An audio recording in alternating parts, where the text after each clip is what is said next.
teman-teman yang terkasih dalam Tuhan Yesus Kristus. Shalom. Selagi shalom. Haleluya, damai sejahtera bagi kita semua. Amin.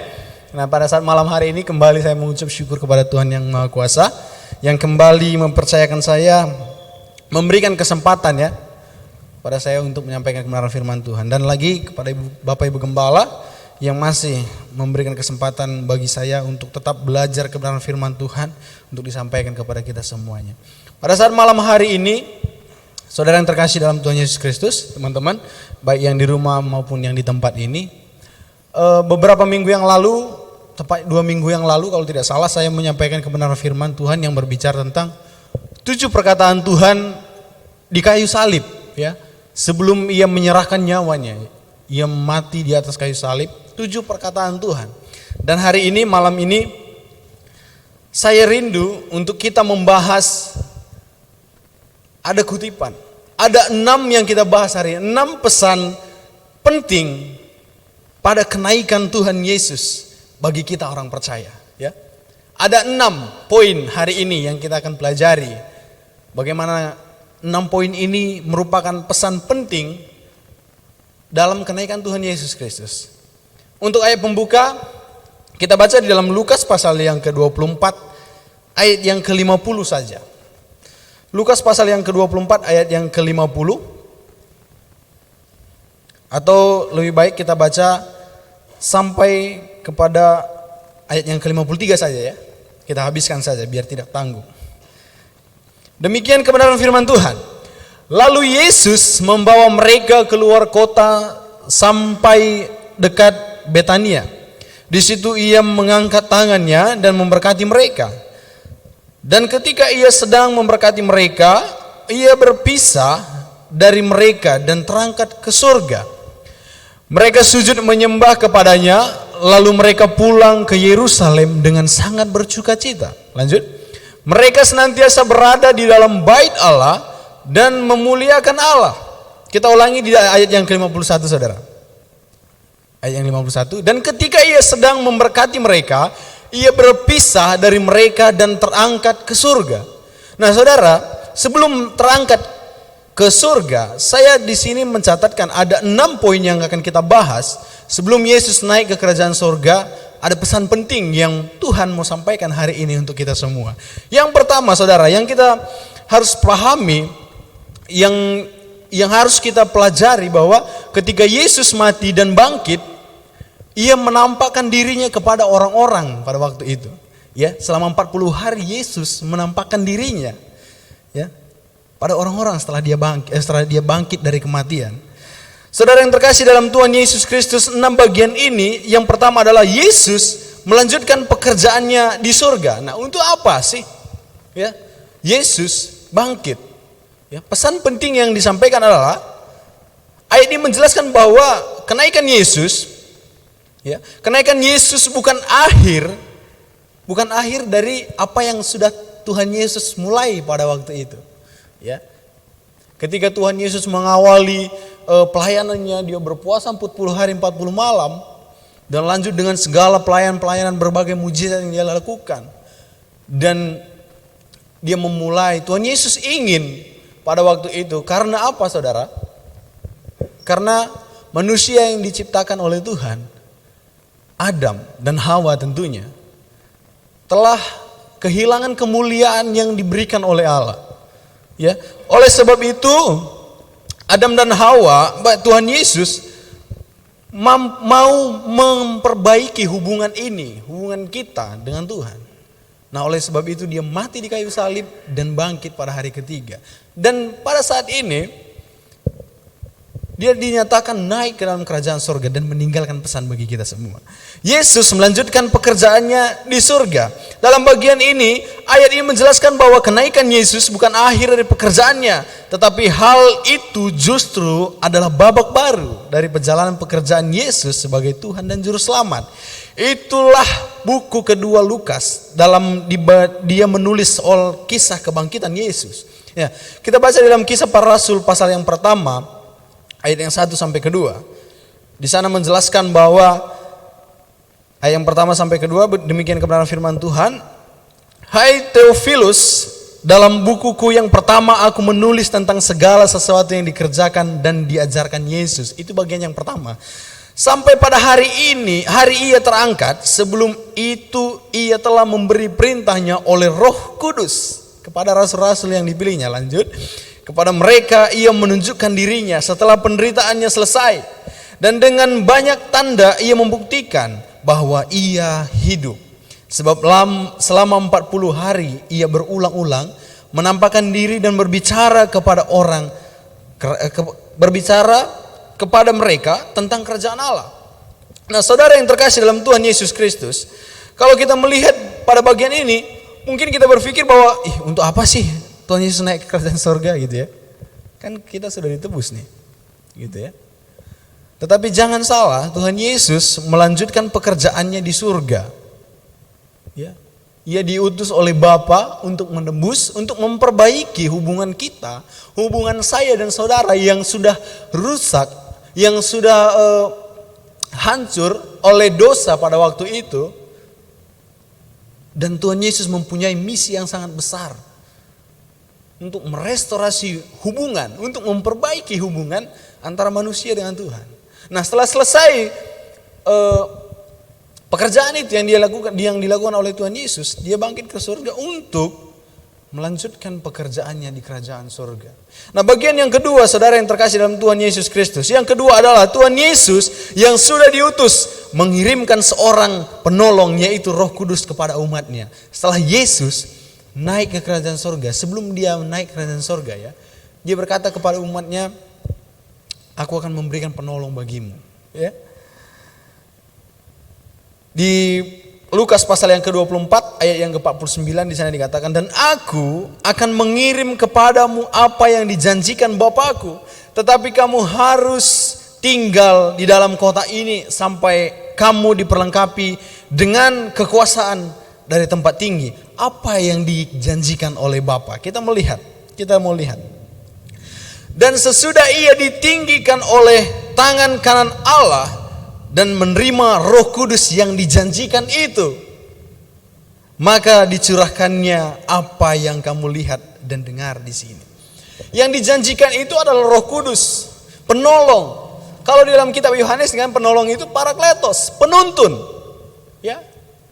Penuntun, bukan hanya penolong bukan hanya ketika kita punya masalah, kita punya kesusahan, ya, tetapi setiap langkah kita dituntun.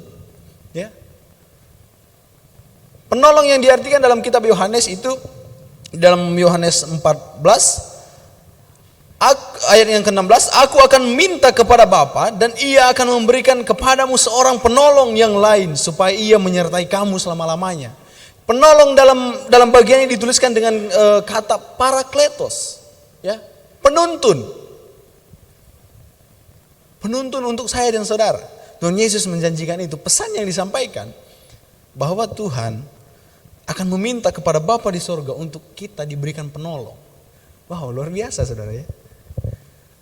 Dia udah tembus dosa kita, udah mati untuk kita ya, untuk segala dosa yang sudah kita perbuat ya. Dan lagi dia mau memohon kepada Bapa di surga untuk kita diberikan penolong. Sangat luar biasa Tuhan Yesus.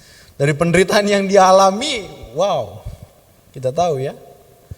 Dan yang berikutnya, saudara yang terkasih dalam Tuhan Yesus Kristus, Petrus menjelaskan waktu itu sesudah ia ditinggikan oleh tangan kanannya dan menerima Roh Kudus yang dijanjikan itu, maka dicurahkannya apa yang kamu lihat dan dengar di sini.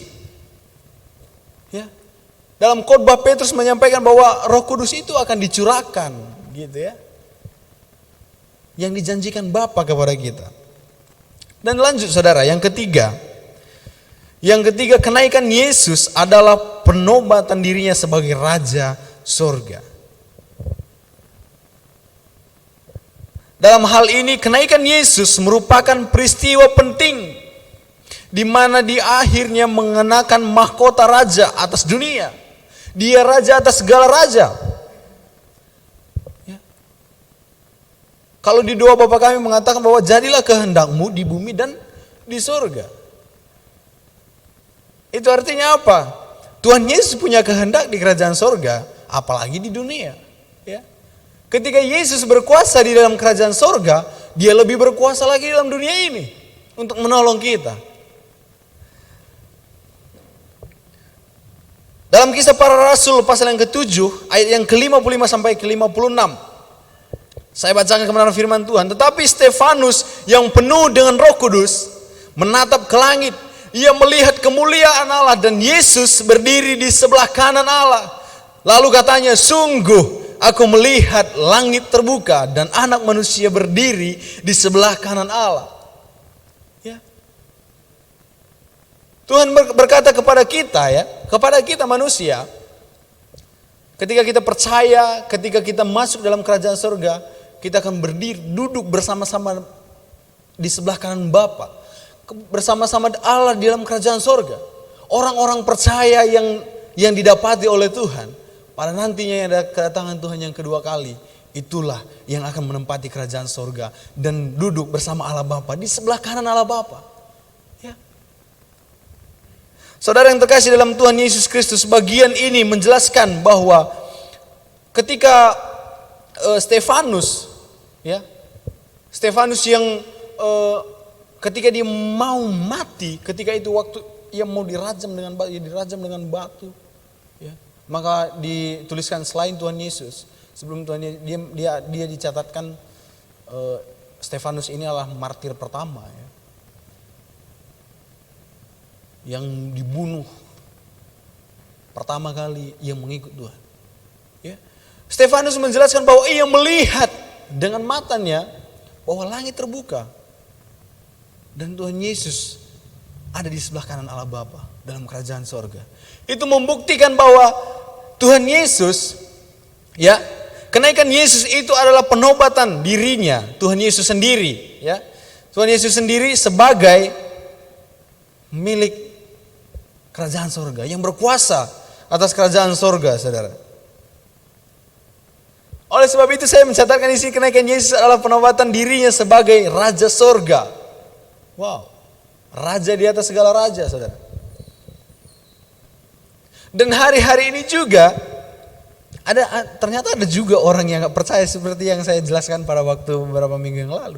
Ada juga yang tidak percaya bahwa Tuhan Yesus ini adalah Raja. Raja di atas segala raja. Kalau saudara kita di sebelah mengatakan bahwa Yesus, iya kami percaya, Isa Al-Masih percaya. Tapi bukan sebagai Raja, tapi sebagai Nabi. Tapi kita meyakini dan kita aminkan bahwa Tuhan Yesus adalah Raja dari segala raja. Dia yang punya tahta, dia berkuasa dalam kerajaan sorga dan lebih berkuasa di dunia ini. Ya. Saudara, Tuhan Yesus menginginkan kita untuk tidak hidup di dunia ini, gitu. Kehidupan yang kekal yang kita terima bukan kehidupan yang kita ada saat ini. Tetapi ketika kita berada menerima kehidupan yang kekal dalam kerajaan surga, itu yang Tuhan mau. Ya. Makanya begitu sedih, sangat sedih Tuhan ketika mungkin ada anak-anaknya yang jatuh ke dalam dosa. Ya. Kalau jatuh ya dan bangkit lagi ya masih oke, ya. Tapi tinggal dalam dosa, tetap hidup dalam dosa, sangat sedih sekali saudara Tuhan Yesus. Ya. Karena apa? Karena kita ini berharga di mata Tuhan. Seperti beberapa minggu yang lalu saya suka menjelaskan bahwa kita ini berharga di mata Tuhan. Ya. Dalam kitab Kejadian mencatatkan bahwa kita ini diciptakan serupa, segambar dengan Allah. Oh, betapa berharganya kita, ya. Bisa serupa dan segambar dengan Allah. Tetapi ada juga orang-orang yang menyia-nyiakan itu. Tidak sadar bahwa diri mereka ini berharga. Tuhan Yesus Raja di atas segala raja. Dan Tuhan Yesus mau untuk kita berada bersama-sama Dia dalam kerajaan sorga. Lanjut, saudara yang terkasih dalam Tuhan Yesus Kristus. Pada bagian ini tadi menjelaskan bahwa kita melihat di dalam kitab Wahyu dulu, ya. Sebelum ke bagian yang keempat, kita melihat dalam kitab Wahyu pasal yang ketiga ayat yang ke-21. Ya. Demikian kebenaran firman Tuhan, barang siapa menang, ia akan kududukkan bersama-sama dengan aku di atas tahtaku, sebagaimana aku pun telah menang dan duduk bersama-sama dengan Bapakku di atas tahtanya. Wow. Dalam kitab Wahyu mencatatkan bahwa ketika kita menang atas segala hal yang ada di dunia ini, kita akan duduk bersama-sama dengan Allah Bapa dalam kerajaan sorga. Ya. Di dunia ini hanya tempat kesusahan. Walaupun terkadang kita berpikir secara dunia, wah enak nih. Tapi ya faktanya dunia inilah tempat orang susah, saudara. Jadi ketika kita kena masalah, ada persoalan, ya jangan kaget, saudara ya. Karena memang tempatnya susah di sini. Karena memang tempatnya tempat penderitaan memang ini dunia ini. Yang kekal dan sungguh menyenangkan hanya di kerajaan sorga. Oleh sebab itu Tuhan Yesus juga menginginkan kita untuk tetap bersama-sama dengan Dia di kerajaan sorga. Ya. Lanjut, bagian yang keempat, saudara. Kita cepat saja hari ini. Kenaikan Yesus sebagai peristiwa di mana Dia kembali lagi kepada Bapanya. Itu yang saya katakan tadi. Tuhan Yesus diutus. Ya. Kalau di kitab Yohanes 3 ayat 16. Karena begitu besar kasih Allah akan dunia ini sehingga Ia telah mengaruniakan anaknya yang tunggal. Ya, anaknya yang tunggal itu Tuhan Yesus diutus untuk kita. Nah, oleh sebab itu saya mengatakan di sini bahwa firman Tuhan berkata kepada kita, kenaikan Yesus sebagai peristiwa di mana Tuhan yang Maha Kuasa kembali lagi ke Bapa di surga yang mengutus Dia. Bapa di surga yang mengutus Tuhan, yang mengutus Tuhan Yesus. Oleh sebab itu Dia kembali kepada Bapa. Kalau kita sering dengar bahwa Tuhan Yesus naik ke dalam kerajaan surga, itu menyediakan tempat bagi kita orang-orang yang percaya. Amin. Kita imani itu, bahwa Tuhan Yesus menyediakan tempat yang terindah untuk kita di sana. Dalam bagian ini sebelum dan sesudah kematian dan kebangkitan, Yesus menyatakan bahwa Dia diutus oleh Bapanya dan harus kembali kepada Bapanya. Kita baca dalam kitab Yohanes pasal yang ke-16 ayat yang ke-28. Yohanes pasal yang 16 ayat yang ke-28. Aku datang dari Bapa dan aku datang ke dalam dunia. Aku meninggalkan dunia pula dan pergi kepada Bapa. Ya. Ketika tugas Tuhan Yesus telah selesai, Dia telah mati di kayu salib dan bangkit pada hari yang ketiga, dan Dia menunjukkan dirinya selama 40 hari ke hadapan semua orang, ya, pada waktu itu, dan Dia berjanji telah memberikan Roh Kudus-Nya, mencurahkan Roh Kudus-Nya. Dan Dia berkata, aku kembali kepada Bapakku, ya, meninggalkan dunia. Karena firman Tuhan mencatatkan bahwa Tuhan Yesus berkata, dunia tidak mengenal aku. Jadi jangan heran ketika dunia juga tidak mengenal saudara dan saya. Karena dunia ini tidak mengenal Tuhan. Saudara, Tuhan Yesus, kenapa saya katakan Tuhan Yesus mau kita hidup dalam kerajaan surga yang kekal, ya? Karena Tuhan udah tahu apa yang sudah terjadi dalam keadaan dunia ini. Bahkan kita juga tahu, tetapi ada orang yang tidak menerima itu.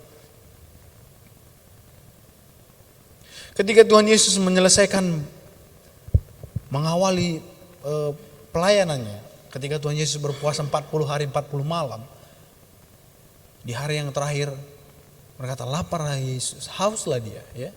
Selama 40 hari berpuasa, saudara. Dan digoda oleh iblis. Iblis apa? Menawarkan semua hal-hal dunia. Menawarkan semua hal-hal kemegahan dunia ini. Tetapi kata Yesus apa? Itu semua berasal dari Allah, berasal dari Bapa. Ya. Kenapa kamu yang memberikan kenapa iblis yang memberikan kepada Tuhan Yesus, ya? Sedangkan yang menciptakan langit dan bumi beserta dengan isinya ialah Tuhan Yesus sendiri, Tuhan sendiri. Kalau saya berkata, sombong sekali ini iblis ini, ya. Bukan dia punya tetapi mengaku-ngaku, gitu, ya. Nah, saudara yang terkasih dalam Tuhan Yesus Kristus, kenaikan Yesus sebagai peristiwa di mana Dia kembali kepada Bapa, itu yang diinginkan Tuhan juga untuk kita teladani, saudara. Bahwa kita ini harus meneladani kehidupan Yesus. Apa yang Yesus lakukan. Nah, ketika Tuhan Yesus naik ke dalam kerajaan sorga dan ia menang atas segala pencobaan, menang atas maut, dan itu juga yang Tuhan Yesus inginkan dalam kehidupan kita. Kita juga harus tetap menang dalam pencobaan dalam kehidupan ini. Segala hal yang menggoda, segala hal-hal yang mengintimidasi kita, hal-hal yang membuat kita mungkin tergoda akan dunia ini, Tuhan Yesus mau agar kita menang dalam hal itu. Tuhan Yesus mau agar kita melewati itu semua dengan baik dan kita menang dan kita masuk dalam kerajaan surga yang kekal, saudara. Memang bukan suatu hal yang mudah untuk hal itu semuanya. Tetapi kita punya Tuhan yang luar biasa. Yang telah menyatakan dirinya, dia mampu menang. Ya. Dia mampu menang. Tuhan Yesus mampu menang dari segala pencobaan yang dia alami, saudara. Tidak mudah untuk hal itu semuanya. Tetapi kita juga harus tetap berjuang untuk hidup ini. Dan pesan yang ditinggalkan oleh Tuhan Yesus itu yang harus kita teladani. Ya. Ketika dia berkata, aku datang dari Bapa dan aku datang ke dalam dunia. Aku meninggalkan dunia pula dan pergi kepada Bapa. Saudara yang terkasih dalam Tuhan Yesus Kristus, seperti yang saya katakan tadi, jangan sampai jalan yang sudah ditunjukkan oleh Tuhan Yesus dan kita menyimpang dari jalan itu, ya. Tuhan Yesus lurus saja, kita belok kiri. Jangan seperti itu, saudara. Kalau mengikut Yesus dalam langkah ini, saudara, ketika Yesus melangkah sekali, kita juga harus melangkah sekali. Itu arti dalam mengikut, ya. Jangan sampai Tuhan Yesus melangkah sekali, kita melangkah udah 2 kali. Itu bukan mengikut Yesus namanya. Itu mendahului. Berusaha mendahului Yesus. Dan jangan juga Tuhan Yesus sudah melangkah 2 kali, kita sekali pun belum.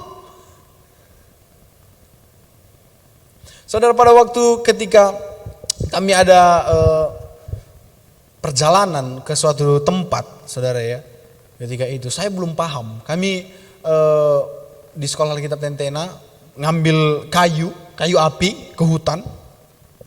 Dan jalannya itu, saudara, Rizky pasti tahu. Jalan satu tapak, saudara. Dan licin sekali, hujan pada waktu itu. Dan ada teman satu yang sudah berpengalaman. Dia bilang sama saya, ikut saya. Dia bilang sama teman-teman kami juga, ikut dari belakang. Apa yang saya injak, itu juga yang kamu injak. Saudara, ketika dia menginjak, kami juga menginjak situ aman-aman aja sampai beberapa langkah. Dan satu ketika, saudara, dia menginjak di sebelah bagian sini, tapi saya tidak menginjak di bagian itu. Saya terpleset, saudara. Saya jatuh. Nah, dari situ saya sadar juga, oh ternyata dalam mengiring Tuhan juga sama demikian, saudara. Ketika langkah Tuhan Yesus tidak kita ikuti, maka kemungkinan besar, kemungkinan terburuk yang kita alami adalah jatuh dalam dosa. Maka dari itu, dari ayat ini menjelaskan bahwa kita mengikut Tuhan. Apa yang sudah diteladani oleh Tuhan, kita harus meneladani itu juga. Seperti yang saya katakan, ketika Tuhan melangkah 1 kali, kita juga harus melangkah 1 kali. Dan tepat seperti apa yang Tuhan lakukan. Memang betul ketika saya melangkah, saudara, ketika teman saya melangkah juga, saya juga melangkah sekali. Tapi tidak pada posisi yang tepat, yang dimana dia injak itu. Saya jatuh. Aduh. Sampai di asrama saya berpikir. Dan ketemu renungan sebuah ayat firman Tuhan, saya lupa di mana. Ketika kami beston malam. Wow, ternyata begini ya mengiring Tuhan. Ternyata yang mengikut Tuhan yang seperti yang Tuhan kasih tahu kepada saya itu seperti ini ternyata. Hal sepele, saudara, tetapi memberikan pengertian yang sangat luar biasa. Awalnya tadi saya nggak kepikir begitu ya, tetapi ketika kami selesai baca firman di asrama, oh maksud Tuhan seperti ini, gitu ya. Ternyata ada hal-hal yang kita anggap sepele, hal-hal kecil yang terkadang kita anggap sepele dan tidak berguna, itu pesan ternyata kepada kita. Itu pesan dari Tuhan kepada kita ternyata. dalam bagian ini. Tapi terkadang kita kurang peka dengan suara Tuhan, dengan tanda yang diberikan Tuhan. Saudara, ketika saya masuk sekolah Alkitab, sebelum saya masuk sekolah Alkitab dan sebelum saya TC di sini, saya melamar pekerjaan, saudara. Ada banyak lamaran yang saya sebar pada waktu itu. Ada panggilan, saya interview, dan dia berkata, oke, nanti dipertimbangkan. Ada 2 tempat yang ada dua kalau nggak salah saya datangi, yang minta interview. Dan yang pertama, saudara, yang pertama saya interview, dia berkata kepada saya, 2 hari berikutnya dia telepon, dia bilang, oke, besok kamu kerja. Besok udah bisa masuk kerja, gitu ya. Tetapi hati saya tidak damai, saudara, enggak tenang begitu ya. Ternyata ini yang Tuhan mau. Siang hari ketika tante saya pergi kerja, saya sendiri di kamar. Saya tidak tahu, tiba-tiba saya nangis. Padahal ini besok mau kerja ini. Nangis saya. Saya nggak tahu kenapa. Menangis. Dan besoknya saya nggak datang kerja. Dan hari Minggu, kalau nggak salah hari Minggunya itu kejadiannya hari Kamis kalau nggak salah, dia telepon saya balik, dan hari Minggu, hari Jumat seharusnya udah bisa kerja gitu ya. Tapi hari Minggu saya datang dan ngobrol sama Om. Itulah awalnya kenapa saya bisa ada di tempat ini. Kenapa bisa saya ke sekolah Alkitab Tentena. Ternyata saudara, hal-hal kecil yang ternyata yang membuat kita nggak damai sejahtera juga, itu juga teguran dari Tuhan ternyata. Saya pernah berkata demikian, Tuhan, kalau memang ini kehendak Tuhan, kasih damai sejahtera saya, Tuhan. Saya nggak tahu, tante bilang sama saya begini, Esra, kamu mau sekolah kitab di mana? Sekolah kitab di Cianjur kah? Di Batu Malang? Atau di Salatiga? Pilihan di Tentena nggak ada sebelumnya, saudara. Tapi pernah Bapak Gembala bilang, nanti kamu mungkin ke Sulawesi, tapi nggak tahu di Sulawesi mana, nggak tahu, gitu ya. Tapi Ibu Gembala bilang, kamu mau di Cianjur, di Salatiga atau di mana? Aku bilang sama Ibu Gembala, di mana-mana saya, tante. Terus saya berdoa, Tuhan, di mana saya?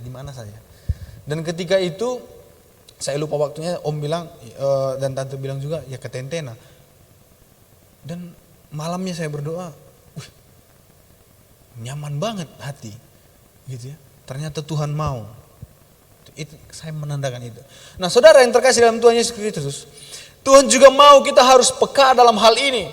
Pesan kecil yang disampaikan Tuhan, yang kita anggap kecil, itu ternyata bagian yang besar yang Tuhan mau kita kerjakan dalam hidup kita, saudara yang terkasih dalam Tuhan Yesus Kristus. Bagian yang kelima, kenaikan Yesus adalah peristiwa di mana Dia, Tuhan Yesus sendiri, telah diangkat sebagai mediator dan imam surga orang percaya. Saudara, ketika dalam perjanjian lama itu dibangun namanya bait suci, bait Allah.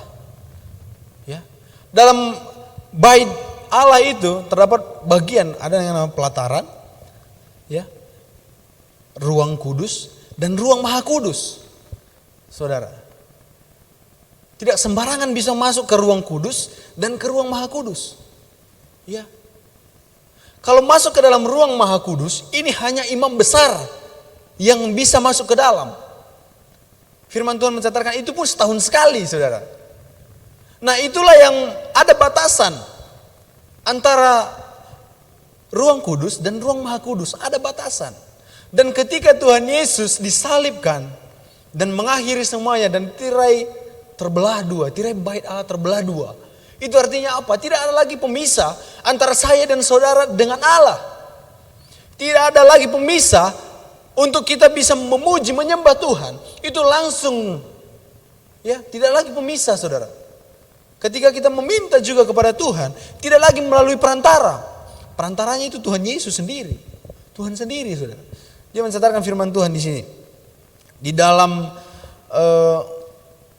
1 Timotius pasal yang kedua ayat yang kelima. Kita baca kebenaran firman Tuhan ini. Karena Allah itu Esa, dan Esa pula Dia yang menjadi pengantara antara Allah dan manusia, yaitu manusia Kristus Yesus. Ya. Kematian Tuhan Yesus di kayu salib itu menjadi media antara manusia dengan Allah sebagai pengantar. Ya. Pengantar, Saudara. Apa yang kita mau, apa yang kita inginkan, Tuhan Yesuslah perantaranya, gitu ya. Tidak lagi pembatas. Kalau dalam perjanjian lama mencatatkan bahwa ada batasan ya, tidak sembarangan orangnya. Kalau mungkin orang-orang seperti kita nggak bisa masuk mungkin, makan hanya mungkin di pelatarannya. Sampai firman Tuhan juga berkata, lebih baik satu hari di pelataranmu. Sedangkan di pelataran aja saudara, begitu berharganya. Apalagi masuk ke ruang kudus, ruang maha kudus. Wow, luar biasa. Tetapi hari ini, ketika Tuhan Yesus telah mati di kayu salib, Dia mematahkan itu semuanya. Dia memutuskan itu semuanya. Batasan yang terjadi, itu diputuskan, itu dihilangkan. Ya, tidak lagi batasan. Kita bebas memuji, menyembah Tuhan. Ya. Kalau di dalam kitab Yohanes, ya, itu mencatatkan bahwa persembahkanlah tubuh sebagai persembahan yang sejati. Ya, jadi persembahan itu ya bukan lagi tentang apa yang disampaikan kepada Musa ya, tetapi bagaimana hidup kita ini lah sebagai persembahan yang hidup, yang kudus dan yang sejati di hadapan Tuhan.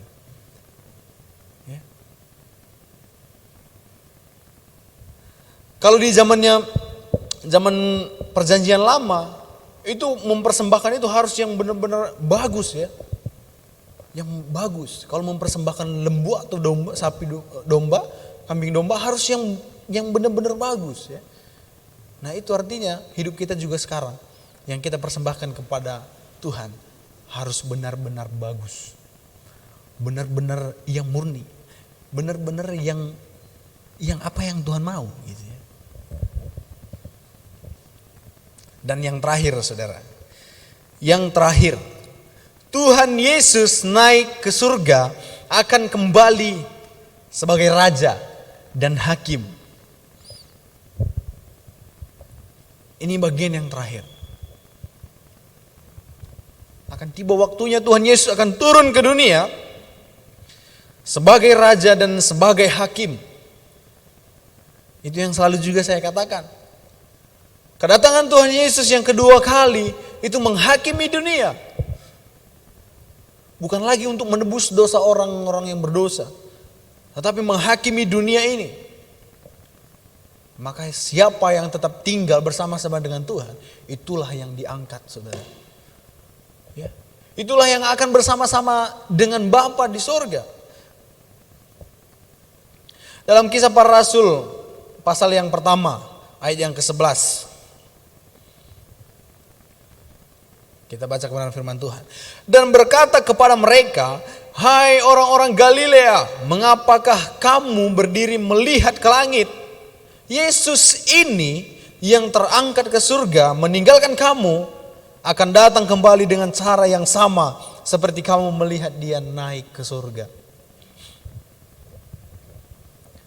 Tuhan Yesus akan kembali saudara. Pertanyaannya, apakah kita sudah siap bila mana Tuhan Yesus datang untuk kali yang kedua? Apakah kita sudah siap ketika dunia ini akan dihakimi?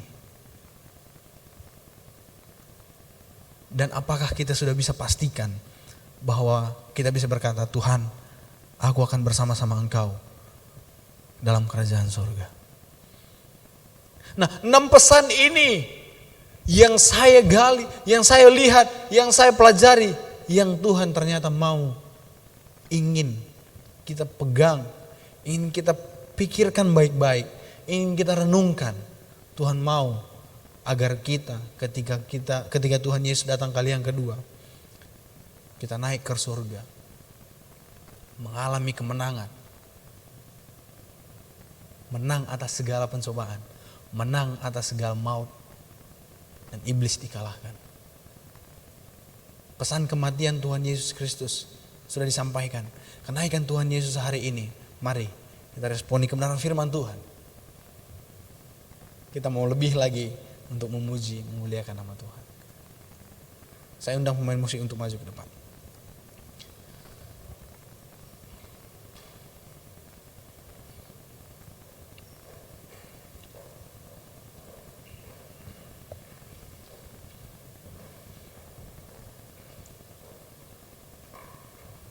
Kita baca ayat yang terakhir dalam 1 Korintus pasal yang ke-15 ayat yang ke-58.